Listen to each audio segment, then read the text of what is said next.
The Chicago Cubs of the National League at spring training for the 98th consecutive year. They won the pennant that first year, 1876, and went on to win 15 more championships. But the last one was in 1945. For 20 consecutive years thereafter, the once proud Cubs poked around miserably near the bottom of the league. The owner, Mr. P.K. Wrigley, the chewing gum king, tried almost everything, including a disastrous experiment with 4 rotating managers. Things were so bad that an aging sports writer once refused to cover spring training for fear he might be called upon to play. Get that little pitch, Bird. I'm not that quick this early in the morning. But in the early 70s, the Cubs were once again a powerhouse. The starting 9 players were being paid about $500,000. And the king of the hill was Ferguson Jenkins from Chatham, Ontario. They wanted him to pitch 40 games, and they would pay him $3,000 apiece. This fellow's name's Cliff Rabin. He does tattoos in Chicago. And I went down and I talked to him about getting a tattoo on my arm, and he said that I want anything large or, picturesque, or would I like a girl or a panther or a knife, and I thought maybe a cross with a flower, and I thought something biblical would go very nice with it, so I put trust in God on. Let's get a shot of this. Hole in my hand. Jewish kid and the colored kid? Yeah. But look at my hand, Bart. I want to hold gold. This is you got it right here. Oh, that's where all the money comes. It's all the money, Bart, right there. I'm going to have it laminated when I die. Love it. Hey, Ernie, I got a crook in my back. The man who brought the Cubs back to glory was the legendary manager, Leo the Lip DeRocher, now almost 70 years of age. As a player, he used to sharpen his spikes with a file to terrorize the base runners. As a manager, he was suspended for the 1947 season for conduct detrimental to baseball. He hung out with people like George Raft and married movie stars and gambled and drank with Frank Sinatra. By all accounts, he was as tough as a rat. He'd been out of baseball for 11 years when Mr. Wrigley brought him back to save the Cubs. 38, you're not even breathing. 39. 40, only got 100 more to go. In 1966, the same year DeRocher arrived, the big Kid Jenkins came to the Cubs. Only 117 of the 10,000 Major League ball players in the history of the game had come from Canada, and none of them had ever made it as big as Fergie Jenkins. And that is enough, big fella. Okay. Nice going. Got a lot of brake on it. Throw it right out here. Slide it. I don't want Ferg. Turn it, baby. You better than he are. Come on. All right. I like it. All right, 2 and 2 on him now. Come on. Right here. Oh, me. Another boy who came in 1966 to catch the mighty Jenkins was Randolph Randy Huntley. They called him Reb, and he knew every idiosyncrasy of every one of the 275 enemy batters they would face during the season. He led the team's prayer meetings on Sunday mornings and never used a 4-letter word. At third base was the great Ron Santo, who had 2,000 big league hits and held 11 all-time fielding records. What are you doing here? Coaching at third was Pistol Pete Reeser, who DeRocher had rescued from obscure coaching jobs in places like Kokomo, Michigan. Reeser had played for DeRocher's Brooklyn Dodgers, and some said he would have been the greatest player of them all if he hadn't been destroyed by injuries. The first base coach was Ernie Banks. He'd played for 19 seasons and was considered the greatest to ever wear the Cub uniform. Despite the fact that he'd never played on a championship team, baseball to Ernie Banks was still an act of love. You're in a heap of trouble, boy. Randy, another one. Wait. Yeah. Hey, Reb, get in the outfield. He can't be helped. He's too Try it again, Reb. Here you are. That's the base hit.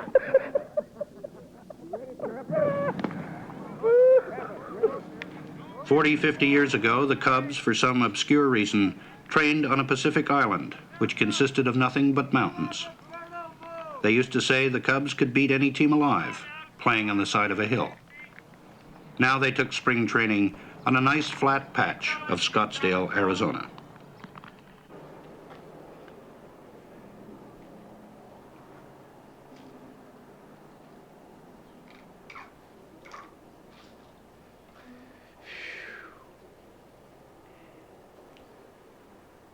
I really need this. I'll lose about 6 pounds in here. I have to eat like a son of a gun to put the weight back on.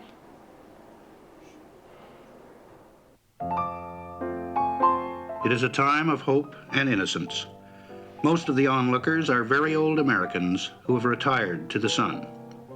Sociologists have concluded that only the ancients have the innocence to still believe that all bats are filled with dynamite and all arms are made of gold.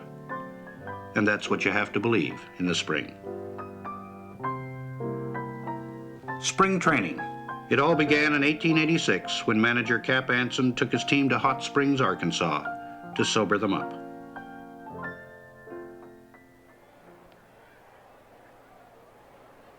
Chewing tobacco is part of the baseball ritual. In the old days, everybody did it, whether they liked it or not. Today, there are only 86 Major League managers, players, and umpires who chew tobacco. And most of them mix it with bubble gum to kill the taste.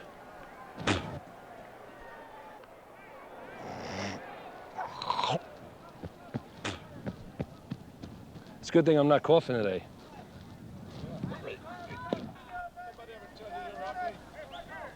Everybody ever tell you that, yeah, you are too? You're such a sissy fag umpire? First base is baseball's most sociable position. Had a boy named Dropper. There are base runners, coaches, and umpires to talk to, and Wild Joe Pepitone loved to talk. She'll give you the right number. Gee.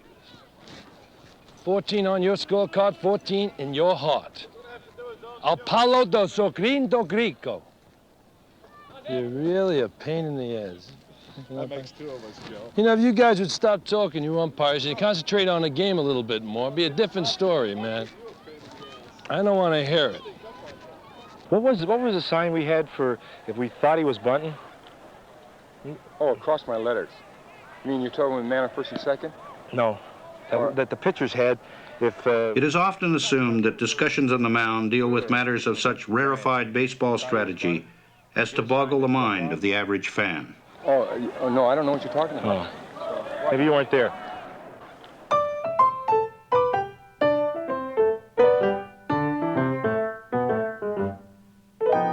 Cynics have wondered why it takes a group of athletes 6 weeks to prepare their bodies for a game that children can swing into comfortably in a couple of days. But the length of spring training, as with most things in baseball, is as inviolate as the human gestation period. It is generally agreed by baseball purists that there are some things that only God should monkey with.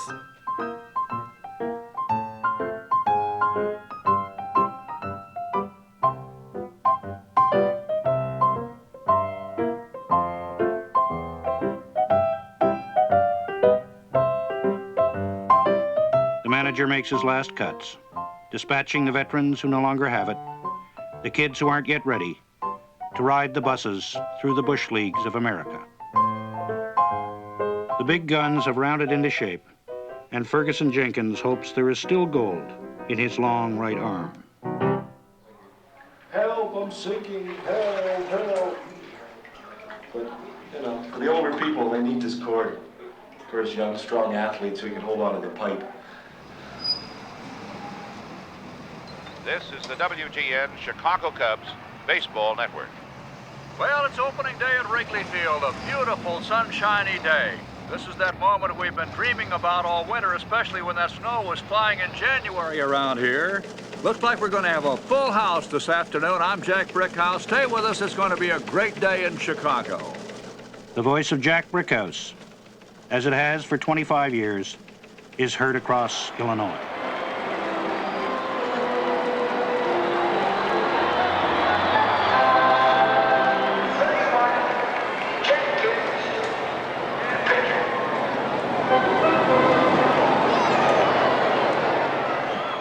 Wrigley Field, where Mr. Wrigley will permit no billboards, no AstroTurf, and not even any lights.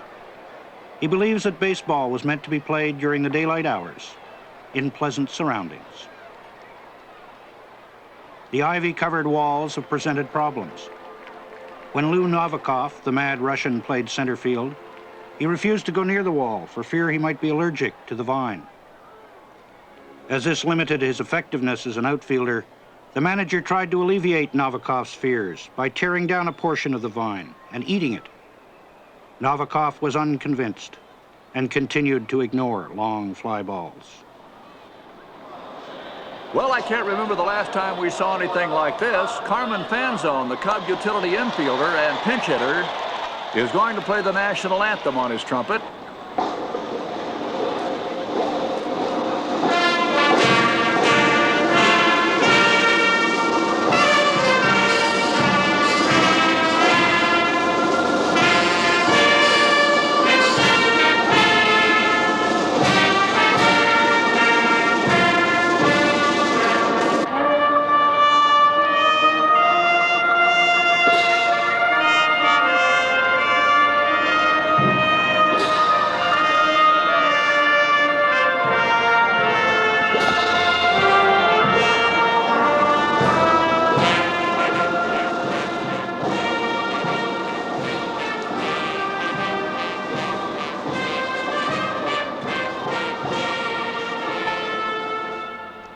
The corner of Clark and Addison on Chicago's north side, where the Cubs have been playing ball since 1916.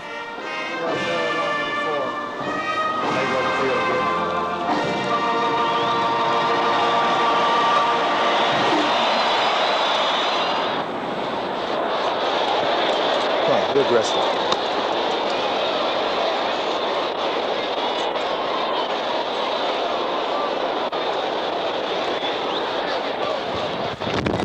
Swing and a miss, strike three, he got it. Again, the inning ends on a strikeout. Strike three, boy, is that fast slider working today.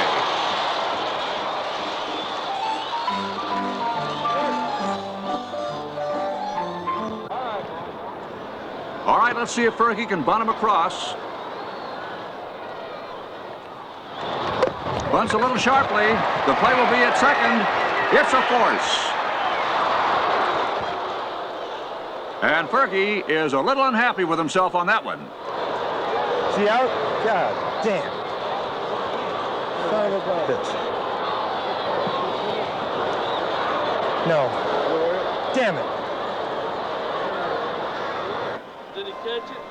Yeah, he caught on the fly. Ball went right in his glove. Who? Just about everything in baseball has happened before. It's all recorded in great volumes of statistics and in the encyclopedic memories of coaches and managers. All right, Fly. Okay. Come on, Fly. They owe us a double play now. Let's go. Come on. Make them hit that ball on the ground now. Okay. All right. Come on now. Let's make sure Me one. and you, right? Hey. No, let's go you and Papa. Okay, With no problem. three. Doesn't he pull the ball? Yeah, okay. Hey, let's make sure one. Okay. 2-2. Ground ball. Dribbler. Kessinger in. Makes the play. Nice play, Donnie. Should have backed up on the ball a little more. Stand here just a minute. I pull that muscle a little bit. Again? Yeah, But it's all right. No, every time I make a play like that, it just aggravates it. It's all Okay. right. Just takes a second, okay? Okay. Go hard and Nice get this play. guy. Come on.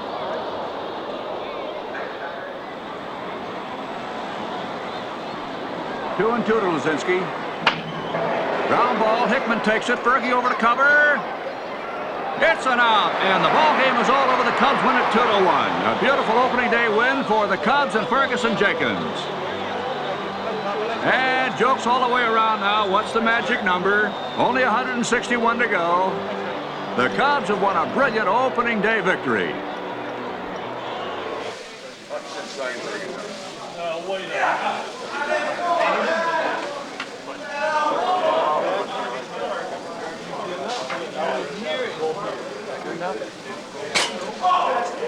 St. Christopher's watching me. He watches all, sees all, knows all. Because he's on there all the time. He could write a big book. You gonna smile? Dolores? Look at Dolores. She's hiding. Dolores. Dolores. Dee Dee. Dolores. Get her attention, babe. Dolores. Dee Dee. Snap your fingers. Jenkins still lived in Chatham, Ontario, but during the season kept an apartment for his family in Chicago. As a woman, does the kind of adulation that other females throw upon your husband, does this bother you? It did, but it doesn't anymore. It doesn't. You, when you go to the park, you see girls there, you know, but you can't afford to let it bother you, because if you did, you would go crazy within the first year. You'd lose your mind. That's it. Look this way. Look this way, Daddy. Look this way. Dee Dee. Dee Dee. Dolores. Look. Dee Dee. That's you anyhow.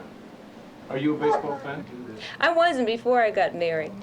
I was sort of not really strong at it, but after I started going with Ferguson, then I got to be indoctrinated in it, because his family was a real athletic family. You know, his mother loved baseball, his dad was crazy about it. How about you, Fergie? You play baseball? His father, Fergie Sr., was a good semi-pro player. That's why I came to Chatham. They brought me from Windsor here and started here. Year after I was here, I got married. Won a championship that year too, didn't we? Yeah. You the one that kind of turned your son to baseball?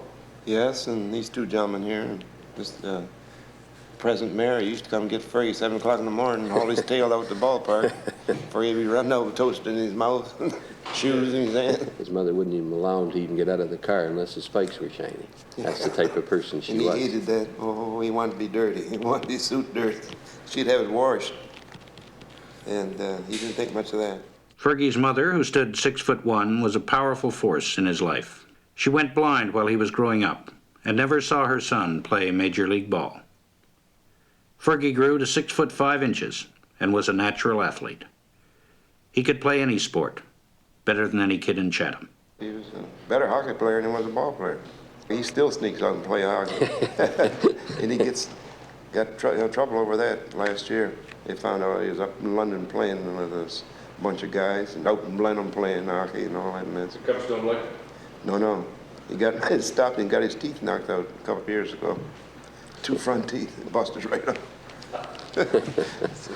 He don't mess with hockey no more. Who's that, Daddy? Who's that? That's your dad. That's Dad.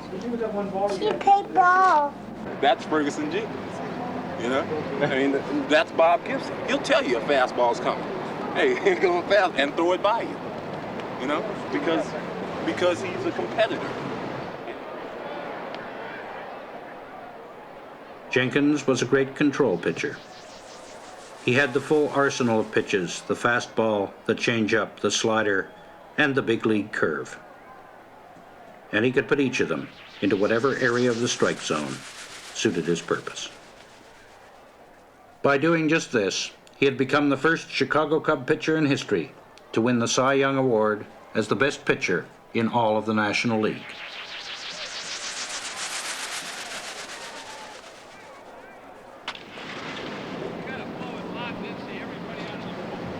There's a lot of science to baseball.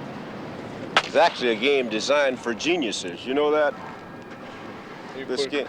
But if you're an ordinary type fan, you won't understand anything. But 6 to 3 and fly to 7 and fly to 8. But it's a scientific game. The intellects love to watch baseball. There's so much inner thinking that goes inside of it. You mean what is going to happen? Yeah, I mean. Oh, come on. Fergie Jenkins, the count is 3-2 on Leron Lee. What is he thinking about now? The thoughts, you know, it's a thought type game if you really put your mind to it and make it work. It's all thought. But it's decision making in it. When to swing, when not to swing, when to throw, when not to throw, when to run, when not to run. It's all quick decisions, you know, where geniuses, you know, that's That's the whole life is thinking. Yeah, just threw 2 curves. Yeah. The first one looked like you dropped down on it. It was low, you know, low in the dirt. Yeah. Looked like you cut. And the second one, was that a changeup curve that fell? No. Same The thing. one inside? No, this is a regular curve. Well, you quit on it. Is that right? Yeah, you didn't try and throw the ball off. Okay. I thought you took a lot off from it. Yeah. But you didn't, huh? No. Well, you Just come out of my hand. Well, you just didn't throw it hard. Okay. You were just satisfied just flopping Flop it it instead there. of throwing it. Okay. Billy Williams up now, already established as one of the all-time Cub greats, and gee, what a year he's having here in June. Batting average coming into the ball game, .343 at the moment. Hit one up on that Buick sign out there. Got the wind behind you.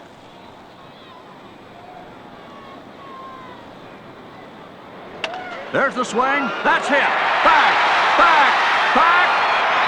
Home run. It's gone. Woo! He swings a big shillelagh, doesn't he? Billy Williams, having a great year, has just made it even greater.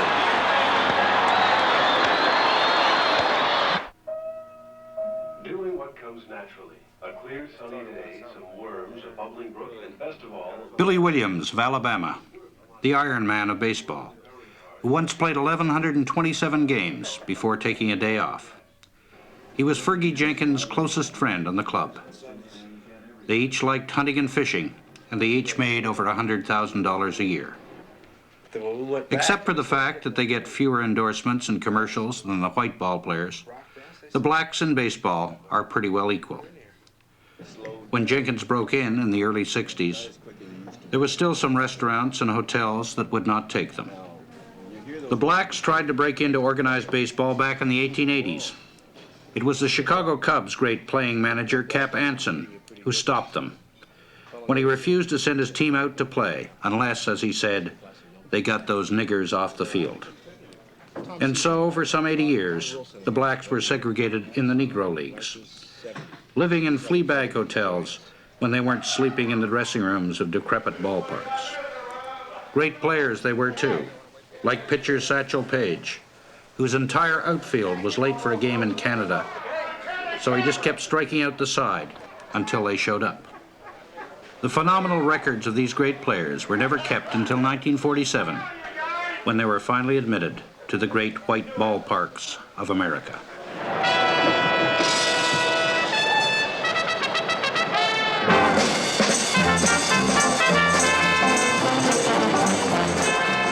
The Astrodome in Houston, Texas.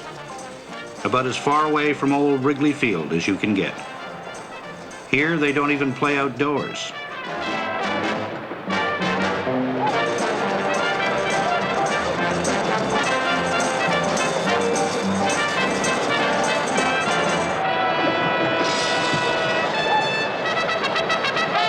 You got Rick in right field again?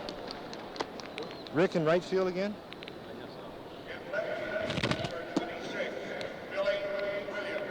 I don't know if he knows how to play right field. Sliders all day long as long as they're down. Same as Cedeno. Yeah. Cedeno, a lot of off-speed stuff. Right. Smoke. Ball players hear the national anthem 160 times a year, and their minds sometimes wander. Every one of these right-hand hitters on this ball club, except Lee May, you can pitch in. I think. Okay. You know, and I'm talking about 4 to 6 inches in off the plate, and I swing at it. Challenge him, and you know, Lee May, no, fuck him. If I'm going to come in, I'm going to come so far in he can't handle it. Rader, Watson, Cedeno. Wynn, you got to be in there real good on him too. He can hurt you. Right. Okay. Lee May the batter, and boy, he's rough. Perky sets.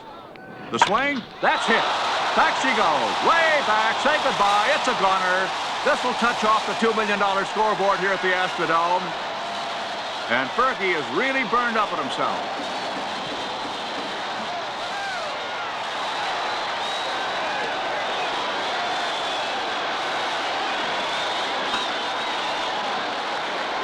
Oh, me. Huh? Yeah, that was a bad one. Yeah. First base open. Yeah, I know. It's a bad slider. Horse shit, really. He lets you know right away. The first 2 innings, he's either gonna, if he can get past the first 2 innings, he's gonna make it. If he can't, then you know it's gonna be a tough ball game. If they're hitting him hard in the first 2, then it's gonna be, you know, you're gonna pull your hair and get a headache right away, you know, hoping that things will turn out better for him. The last 4 2-strike pitches I've been throwing nothing on him at all. Jesus, I hit the ball too tight and it's choking me.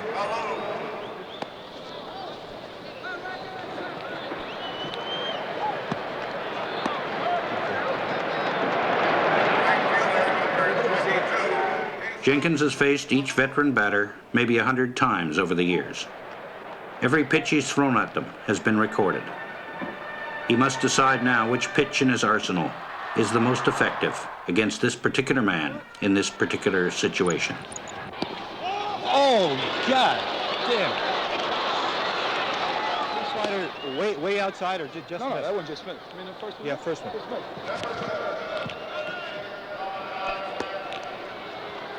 Slider, you're opening up a little bit too quick on your slider. You come in like this and your arm is still back here. He swings. Base hit.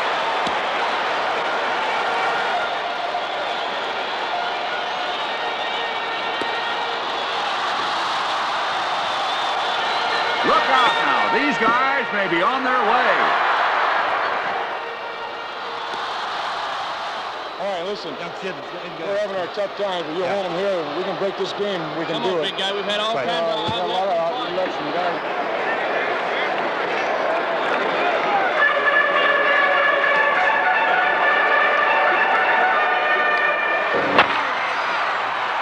the play at second. The ball gets away, and Lou's going to try for third here. The play. He's out on the throw to Sato.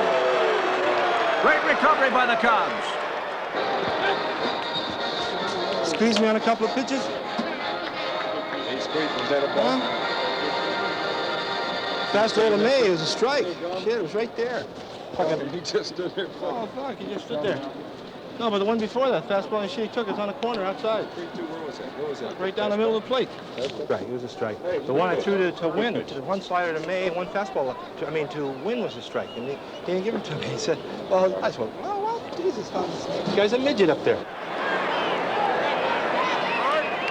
Unbelievable you call those pitches. I can't believe that. Oh, shit. Hey, let's go. Come on, Dave. Come on, Roger.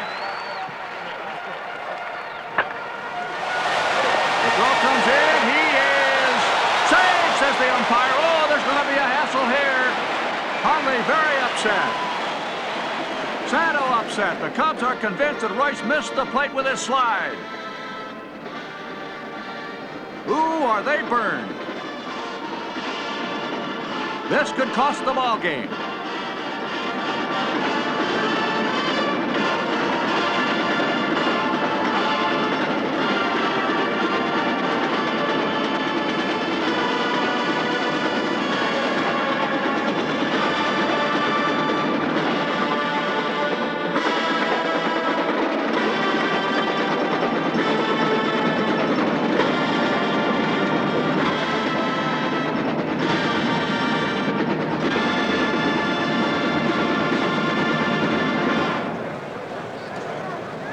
There's a swing by Edwards. Look out. This ball game could be over. Home run for Johnny Edwards. The game is over. Oh, brother. Johnny Edwards put the ball game in the Houston hands with a game-winning home run here in the 10th inning. And Berkey, who challenged the hitter, this time had that challenge answered. He broke it, and Edwards came up with a towering home run. What a tough finish. These Houston fans are really leaving happy. For the Cubs, it's adios to the Astrodome, and let's get back to the friendly confines of beautiful Wrigley Field. They talk about Fergie giving up a lot of home run balls. Well, you know, after a while, this bears on his mind. He's afraid of making a mistake because he's afraid he's going to give up another home run. And until Fergie can fight this battle within himself and not worry about it and pitch his type of game, you know, it's going to cause trouble for him. There's a lot of times I'll ask Fergie, well, how do you feel, you know, and sometimes when he's warming up, you know, he just doesn't feel right. And it bothers him when he goes to the mound. A lot of pitchers can have bad stuff warming up, you know, and go to the mound and have good stuff, but Fergie doesn't have good stuff in the bullpen. And when he's warming up before the game, he goes out there and gets a little bit psyched. In the old days, they traveled by train, taking a few snorts, playing poker, chasing the odd girl, and keeping a feel of the country. Today, it's instant plastic travel, and players can lose track of the town they're in until they get to the ballpark, and even the ballparks are starting to look the same. Oh, man. DeRocher's coming out now with this man in scoring position. I'll get him out. Huh? I'll get him out. You're going to get him out? That's good enough for me, buddy. They're right there. Tried to work on him. Okay. You know, make no mistakes, that's all. Okay. Come on, Jake. Come on out. That's one very good play, big guy. Come on, give me all you got. The swing, base hit through the infield. Alley racing for the plate. He scores. And the strategy by the Cubs and Fergie just did not work. He decided to pitch to Oliver, and it was a bad idea. Hey. You know it? Yeah. Did Rudy know it? Yeah. All right, come on, man. Go hard.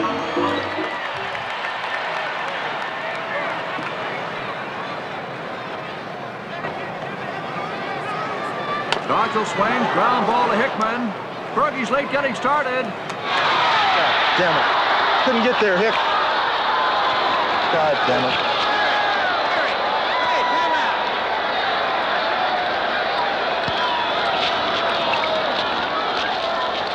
Don't let that get you down. No. I slipped. I couldn't break off the mound. Fall down? No, I just couldn't break. Come on, don't let that get you down now. Go away. Come on. It's a pop fly. And it's off Becker's glove. Clemente is in. And Sanguin is being waved around third now. If he scores, the Pirates will have the lead. He's racing for the plate.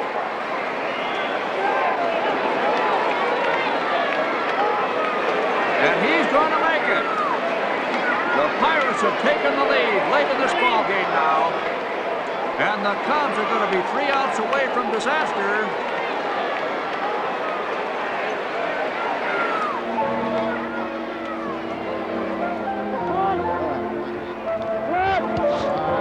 You shut up, you psycho manure!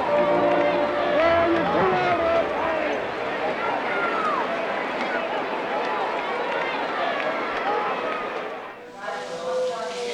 That's what you gave me. Hicks, smile. That's it. On the first time. You gave me this for the bunt. The Cubs were losing and were being savagely attacked in the dressing room and in the dugout by their manager, Leo Durocher.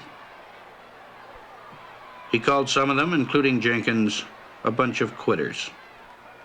Ron Santo had become so enraged one day, he leapt on Durocher and nearly strangled him. Durocher, who gave baseball the immortal line, "Nice guys finish last," was cordially detested by his team. The Cubs were filled with anger and frustration. God damn. Stuck on the swing. Well, I knew that. Forget it. It's a tough fucking ball. Damn right it is. It's bad. Tough to hit, tough to field, tough to do everything. It's a nice town, though. Oh, yeah. Gene Mauch's Montreal Expos, with half the Cub talent, were having twice the fun. One man who had been playing against the Cubs for years was the Expo veteran, Ron Fairley.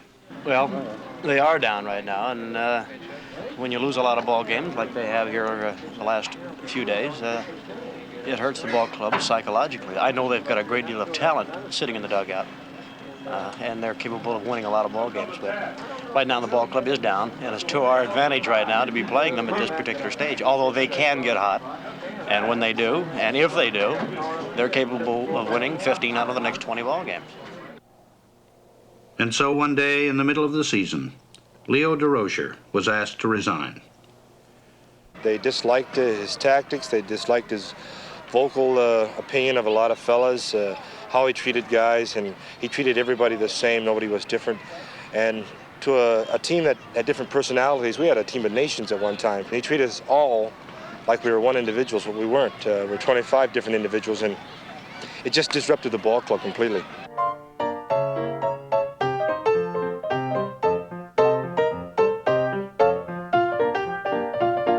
Durocher departed for his villa in Acapulco, and the Cubs were once again a happy ball team. The new manager was a soft-spoken gentleman called Whitey Lockman. No longer was every loss treated as an act of treason. The new manager remembered that even the winningest team in the history of the game, the 1906 Chicago Cubs, lost 36 ball games. Once again, Pete Reiser turns in the batting orders, this time for the new manager, Whitey Lockman, who has taken over the Cubs when Leo Durocher was permitted to step aside. Well, once again, hi, everybody. Cubs against the Montreal Expos here at Jerry Park in Montreal. I'm Jack Brickhouse, along with my old pal Jim West, and today it's Ferguson Jenkins, one of the great heroes, of course, in modern Canadian athletic history, going against the Montreal Expos. And if Fergie looks anything today like he did the last couple of times out, Jim, I'd say he's in for a pretty successful evening.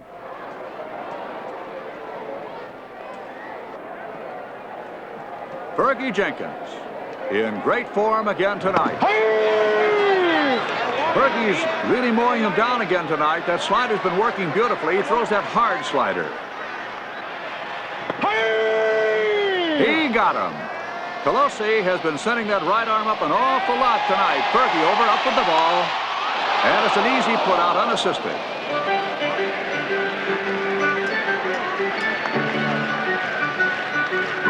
Ron Santo, the batter. Chance to drive in the lead run. He's been stinging that ball lately. It's a drive, left field, falls in, base hit. Come on, come on, come on, you gotta hurry. You gotta go, Peter, come on.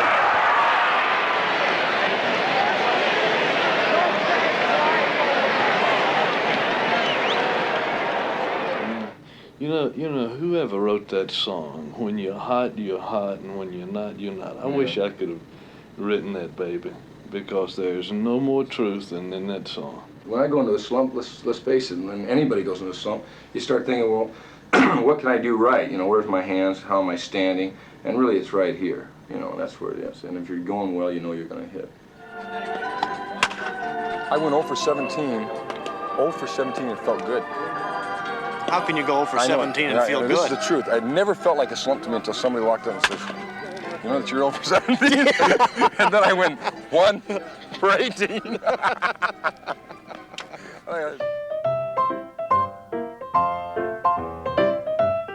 The dog days of August can be happy days when a team is winning and still in the pennant race.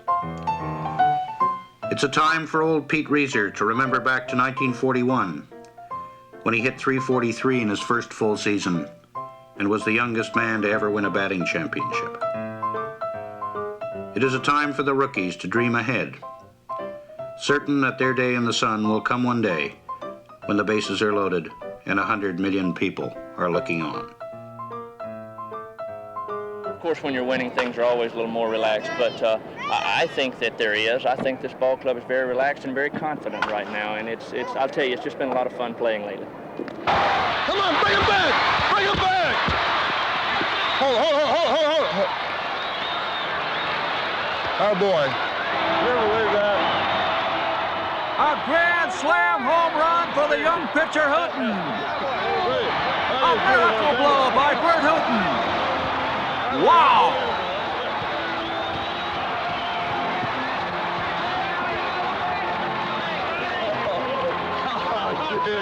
Two strikes. You can hit.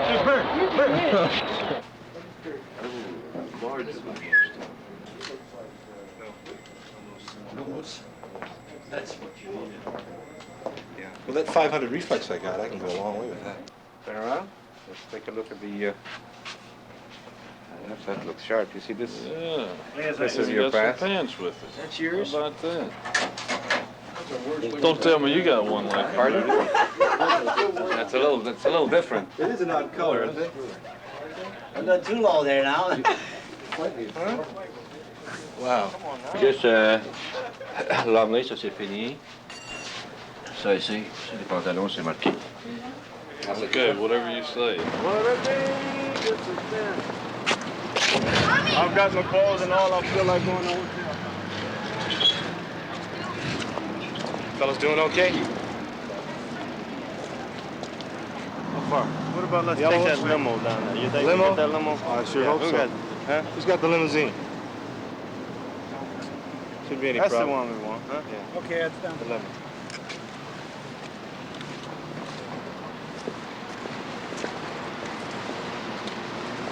When I go to discuss contract, when I go in there, they know exactly what I want. I've won 20 games. I've proven myself over another period of a season, and the money is there. All I have to do is negotiate for it. Well, usually the psychology of the situation is it's sort of a poker game, you know. We make our demands known right at the outset and tell them what we're looking for and basically why. In Fergie's case, it's a question of law. Dave Shadia of Montreal is Ferguson Jenkins' lawyer and negotiator. For example, with the Cubs the last time, we walked in and told them our demands, and they said, well, very well, they'd think about it and they'd get back to us, and we were holed up in a hotel room. This was just before training camp started. And they got back to us and said, well, let's meet again, and we had another 3-hour session, and they brought out a computer write-out of all of Fergie's movements and pitches from the day one, and then started to compare them to pitches going back to 1928. We similarly were prepared and had our comparable statistics. Those were negative statistics. You know, they tried to run them down with Fergie in the room, but we had psychologically prepared Fergie for this sort of thing. And it's a big game of poker. In the final analysis, they know they're going to have to sign him. Obviously, he's their ace pitcher. So it's a game of seeing who's going to bluff who for the longest period of time. You know that the longest contract, I think, for a superstar in your category has been about 3 years. But this year I have informed Mr. Holland very discreetly that he should start talking in terms of 5 years for yourself and in 7 figures. In other words, we're looking in the $1 million plus contract for you now. I'm sure that Bert will agree with our plans in that direction. Just cut me in, that's all. Joining the Shadia stable is the young knuckle curve sensation Bert Hooton, who is yet to hit the big money. For the 7 figures immediately, but we're going to get there pretty quickly. The thing is, if you go in yourself and you try and toot your own horn, you're going to get a lot less money. And I think David and Larry have done a fine job for me. They've got me more money than I ever thought about getting. So how are we going to pitch to Ron Hunt tomorrow? Pitch him in and hope he puts his head in the way. It's a base hit. Fergie on second, heading for third. And it looks like he's going to try for the plate. He is. It's going to be close. The throw beats him in. He hits the dirt. He is out at home. And Fergie may have hurt himself on that one.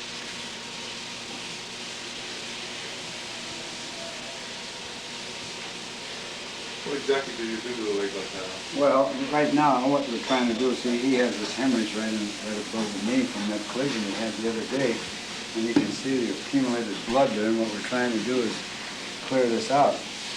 Baseball is a game of muscular strain and sprain rather than football. Football and ice hockey are all contact injuries, you know, boom. Now, there's very few injuries they have in baseball where the result of a collision, maybe sometimes at first base or sliding in the second base, or an outfielder hits the wall or jams a shoulder turn. But that's about the only time that you have a contact injury. Oh, shit. Get underneath the pad? Yeah. Huh? Yeah. Can you roll it back? I'll give you a little shot of this. Yeah, give me that. Where is it? Right here? It's the second one. Blood and guts. When old Pete Reiser was playing with the Dodgers, he would do anything to win. He was carried off the field unconscious 11 times. He came back to play one day even when a doctor warned him that any blow in the head would kill him. He was once given the last rites of the Catholic Church in the dressing room. But finally, suffering from double vision and dizzy spells, his great career was over. He never regretted the way he played. He said, "God gave me the legs, and when they took me into the wall, that's the way it had to be." But we played a different type of ball in those days. Everything was rough and tumble. It's get the other guy. If the first baseman happened to put his foot across first base, why, your job was to step on it if he didn't get it out of the way. No, well, of course, you always hear the thing in the old days. Ty Cobb, the old days. But I think that baseball has changed because I think baseball is such a big business now. I mean, I don't think any ball player willfully wants to injure his opponent. I mean, just by a sliding in the, like they say, Cobb used to slide in the second base with the spikes up. And you see that once in a while here, but very seldom. Do you, Ferry? No, not too much. Nobody wants to come out here and get hurt, but at the same time, you're out here for one reason. You got to win. If you don't win, you haven't done a thing.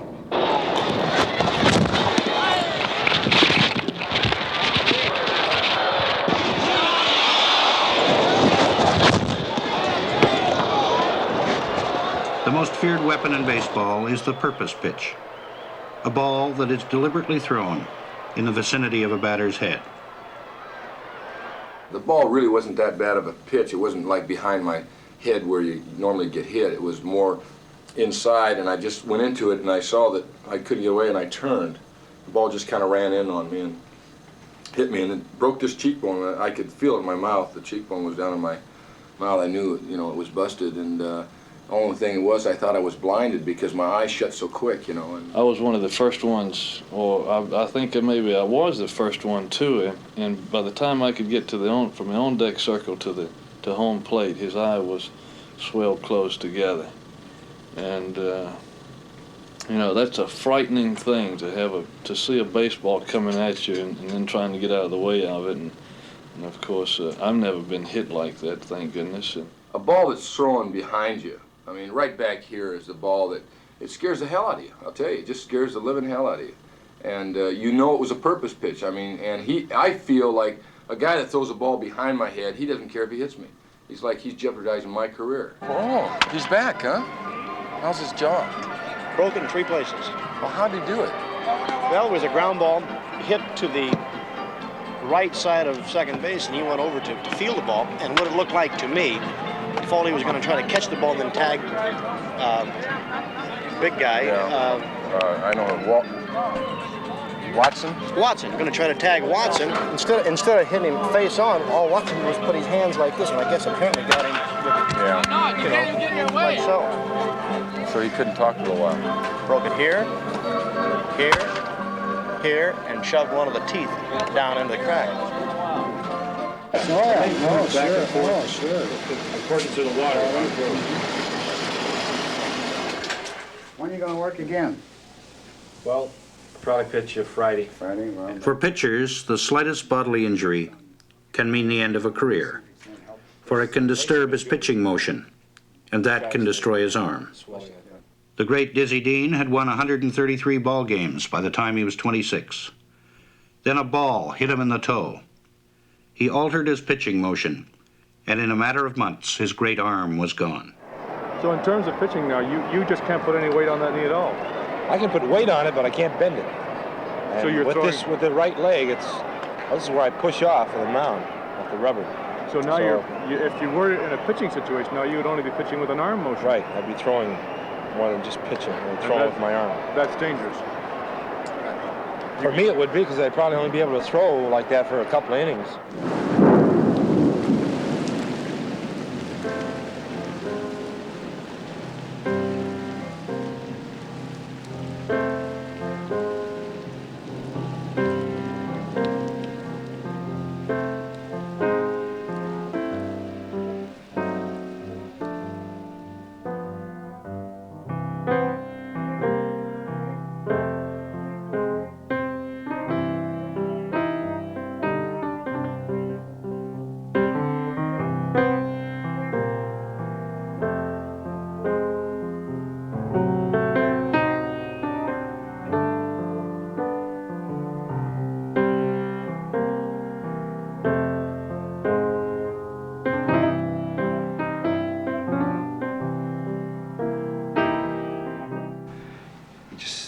think about the time that you don't have to yourself. You don't have, for 8, 9 months you're doing nothing but baseball. You can't get away from it. It hangs heavy after a while. You get bored. And we're not playing that well right now, and it's kind of boring. Well, this is it. You know, when a ball club's going good, or when a player's going good, he want to get up in the morning and go right to the ballpark where he could keep everything going. But when you're in a sort of a losing streak like we're in now, it's kind of tough to get up for every ball game. But you have to keep going, though, because you feel somewhere you reach that certain point that you're going to start winning ball games and everything will fall into place again. So this is what we're waiting on now. How did we get on that anyway, baseball? You brought it up, not me. Yeah, it's a frustrating game. Late in the season, after being booed by Cub fans, Ferguson Jenkins started throwing bats onto the field and demanding to be traded. Just want to take a walk, that's all. Just want to take a walk, that's all. Yeah, I was trying to get him to pull that ball over there. I didn't want him to get that run over the second. Yeah, he hit a good okay. pitch. You know, he dropped that cotton picker. What are you going to do? All right? Got to keep going hard. You know,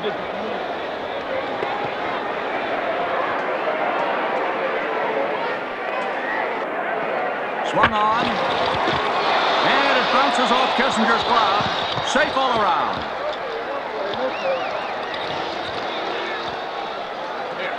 Well, that really makes things tough. Pitiful missing that ground ball I missed. Pitiful. That brings Willie Davis to bat.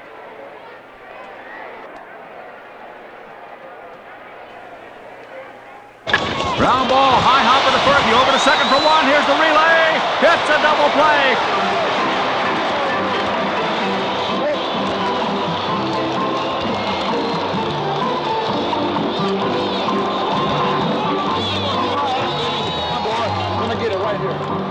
That might be it, Skip. I don't want to start off the next inning and be horseshit. Jenkins pulled himself from the ball game. It was late in the season, and the great arm was exhausted. I didn't have any really reaction to my arm that would tell me that, fine, you can go 2 or 3 more innings. And my arm was kind of at a point where it just stopped working for me. My arm is possibly telling me that over the period of times that I pitched 300 innings the last couple of years, or the last 4 or 5 years, that this year is possibly a little different, that my arm possibly needs more rest, or it's had enough throwing for 1 year.